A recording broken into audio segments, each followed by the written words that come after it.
Qyteti i Durrësit nderoi këtë të hënë festën e mbrojtësit të tij, Shën Astit, episkopit martir që dha jetën për besimin në Krisht. Në katedralen e Apostull Pavlit dhe Shën Astit në Durrës, besimtarët i u bashkuan lutjeve në një atmosferë solemniteti, teksa kremtimin e udhëhoqi fortlumturia e tij kryeepiskopi i Tiranës, Durrësit dhe i gjithë Shqipërisë, Joani. Gjatë predikimit të tij, kryeepiskopi Joan theksoi se shembulli i martirëve nuk është vetëm një histori e shkuar, por një thirrje për çdo të krishter në jetën e përditshme.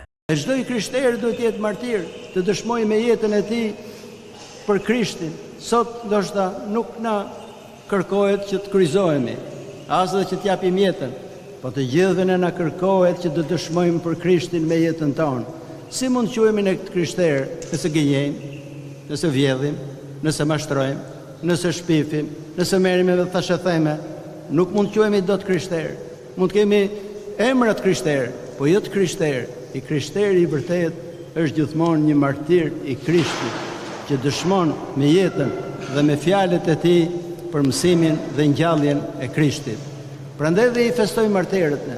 Dhe festa e martirëve është një festë e gëzueshme, sepse ato triumfuan mbi të keqe. E nuk është vajtimi për një hero që dha jetën, po është për një që dëshmoi për Zotin. Martirizimi jep gjithmonë shembuj shumë të ndryshëm. Nëse ne dëshmojmë me jetën tonë, kemi dëshmuar për Krishtin. Dikush pyeti një herë Shën Agustinin dhe i tha kisha shumë dëshirë që të bëhesha martir tha për Krishtin, po tani thot persekutimi ka mbaruar.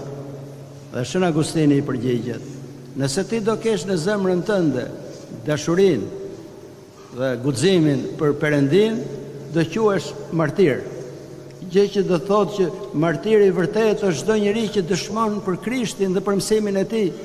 Shën Asti, përshkopi i Durrësit, mbetet një figurë emblematike për krishtërimin. Sipas traditës, ai luajti një rol vendimtar në përhapjen e besimit në periudhat kur persekutimet romake ishin të ashpra.